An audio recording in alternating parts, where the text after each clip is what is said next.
All right, folks, what is going on? This is episode 508 of the First and Frame Rate Show. I am VF Baller. Over here, we talk about Georgia Southern and Atlanta Falcons football. And today, we're going to talk some Georgia Southern football. It's, you know, really nice to hear about some, good news. And with Damar Hamlin, he is responsive and he's pretty much on his way back to recovery. So, hopefully everything will continue to be on the up and up.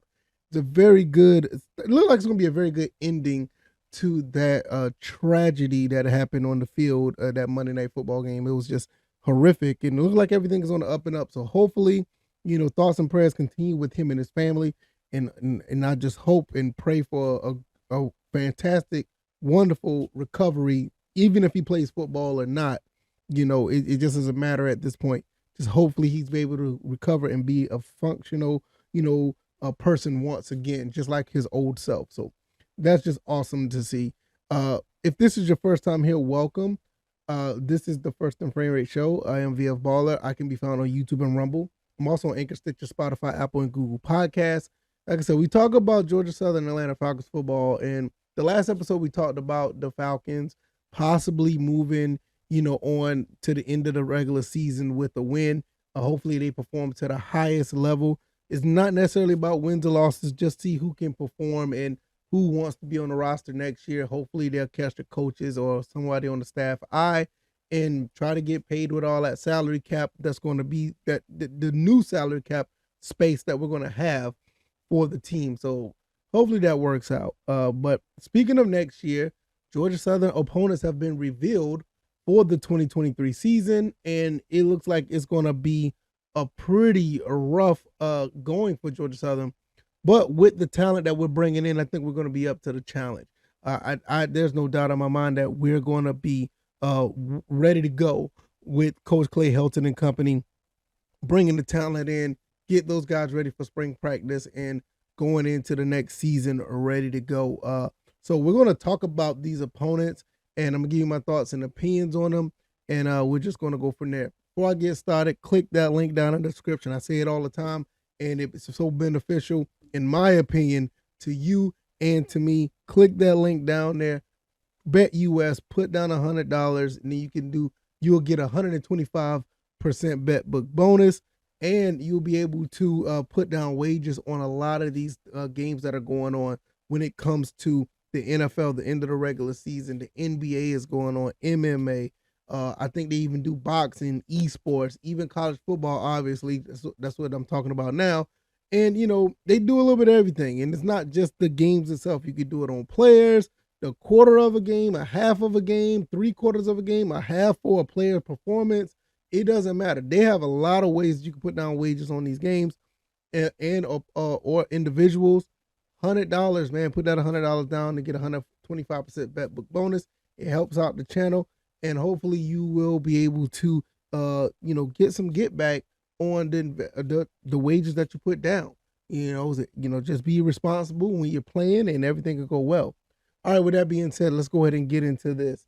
2023 opponents for Georgia Southern. We are looking at some pretty nice opponents, but that away schedule is going to be pretty tough. The ones that are out of conference, we're going to talk about them first, and we're going to start off with the Citadel. We played them on September 2nd. The special team coach came from Citadel, so that's going to be pretty interesting to see how that plays out. But the Citadel will come to Paulson, followed behind UAB. We're going to get some get back from the game that they got on us. They ran the ball very well against us. Hopefully we can tighten that up. If we tighten that up and if we have the quarterback that I think that's going to start, Davis Brin, if he's going to start, I think that we're going to be all right, in pretty good hands. The power of Paulson is probably going to be there. I ain't going to say probably. It will be there to get these guys riled up and ready to go and, take out UAB. Obviously, take them out as far as having more points on the scoreboard than them. And let's get some get back from that game last year. I mean, that game looked worse than what it was. And that'll be really can't wait to see how that goes. In September 16th, we are going up to Wisconsin. And that I don't know how to read this game so far. I haven't studied what Wisconsin got going on. I know they got a couple of transfers coming in. I know they had one guy from Temple just decided to transfer from Temple to Wisconsin. and I think SMU quarterback is going to be at Wisconsin as well. So we may have our hands full with Wisconsin. It's probably going to be pretty similar to the Nebraska game.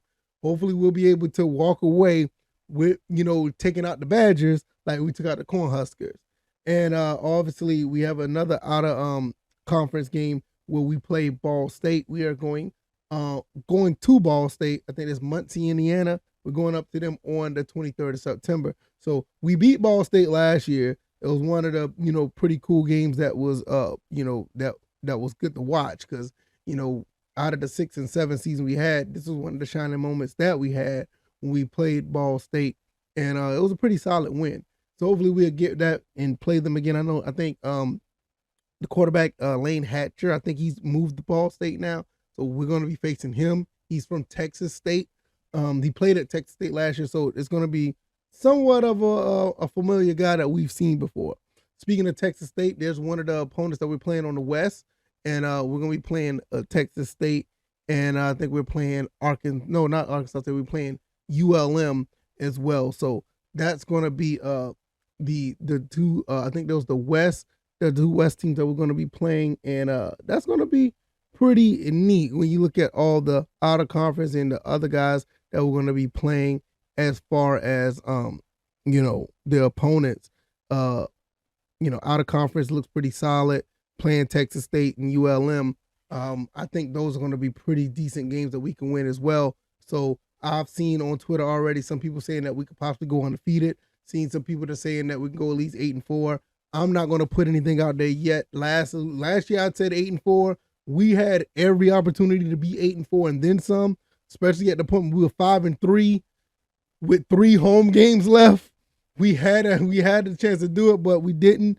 So I'm not going to put anything out there yet until I know everything that's going to be in place. So like who's going to be on the team, what we're looking like. I'm going to look at other teams that we're playing against, and then I'll let you guys know what my gut feeling is going to be, because I'm looking at some of these games already. I think we're going to be able to beat the Chanticleers at home. Georgia State, I'm tired of losing to them, so hopefully we could beat them as well. For some reason, they just have our number, but with the talent that we're bringing in, we should be okay. Old Dominion was a game that we won as well. They're coming to Paulson. I think we can get that one as well. The only home game I'm really worried about is that UAB game. And somewhat I'm worried about that the Georgia State game, because Georgia State just finds a way to beat us at times. They got a winning record on us, and they hang their hat on that. I mean, they hang their hat on that more than they actually hang their hat on actually winning bowl games, but that's another story for another day. And the Chanticleers, I'm not so sure about them. I don't think they're going to be the same team that they were the last few years. Grayson McCall may come back, but I just don't see where that's going to go. So the home schedule, it looks really good. Like I said, really, the Georgia State game, because they're a nuisance, but that UAB game is the one I'm really worried about. Not so much of the Chanticleers of Coastal Carolina. When you go to the away games, now we're going back up to Kid Brewer Stadium to play Appalachian State. We know that we could beat Appalachian State at home. It's a formidable rivalry full of respect, and we can beat those teams. We can beat that team at any given time, and vice versa. I don't know what Appalachian State is going through. I think that they always find a way to get good talent, and the coaching there is not where it used to be, but they're going to be formidable. That's going to be a dogfight playing them. It is what it is. And when you go play, going up to James Madison to play them, that's going to be a very tough game, because James Madison Stadium is a beautiful looking stadium for a team that was just in the FCS. They turn right back around and put something, together like a stadium like that. It just goes to show you that FCS programs do have, prestigious, and beautiful looking stadiums. I mean, don't get it twisted. That place is probably going to be rocking, especially after we knocked them out of the top 25 last year. They're going to be looking for some revenge. I don't know what talent they have there. I don't know. I think Centero is gone now, so I don't know who their quarterback is now. But they always had a formidable team. We just was able to put numbers up and beat them.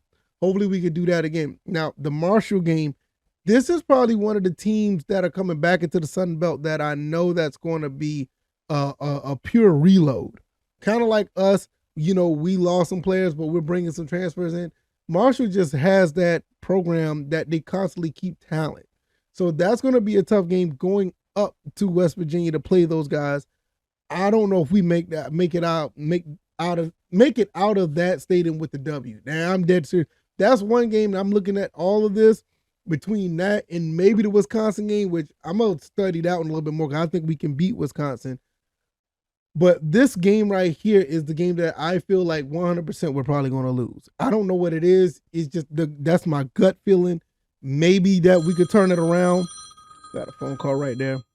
Sorry about that. I'll answer that when the show is over. But I feel like this game is the one that we're going to lose. So I'm really kind of worried about that.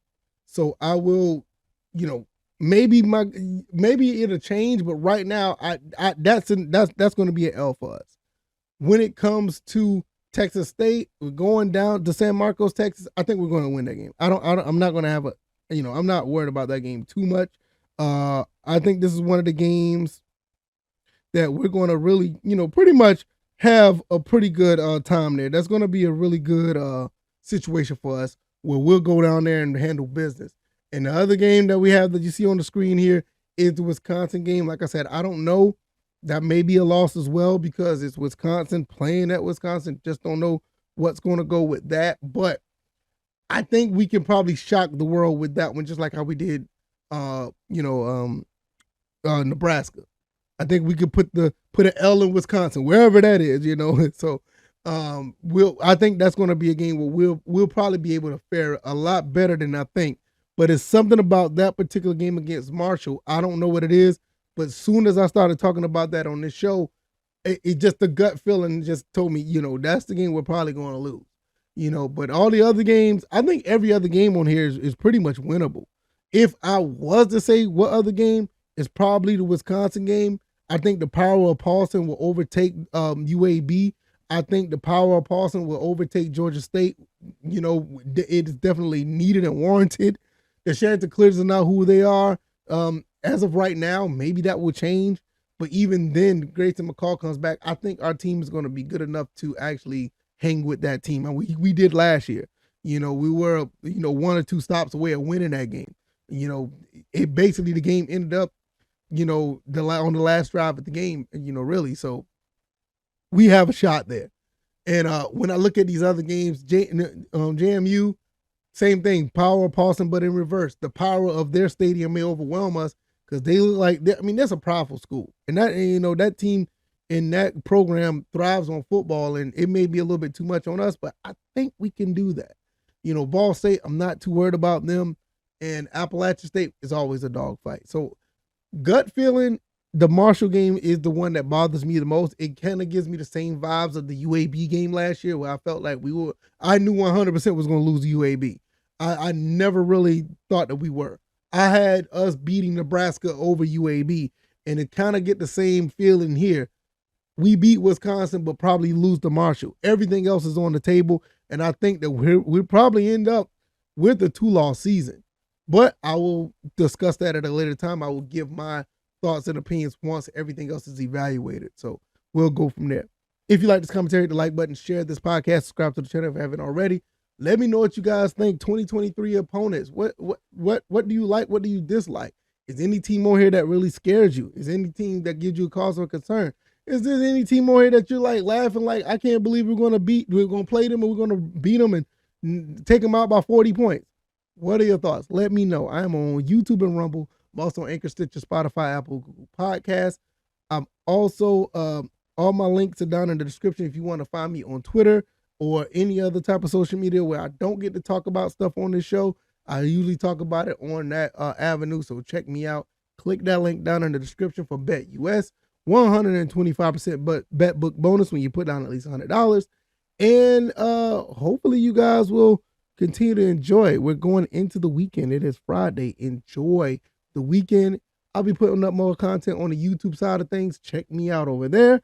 And I'll see you on the next time. All right, guys, you enjoy your weekend and y'all be blessed. Peace.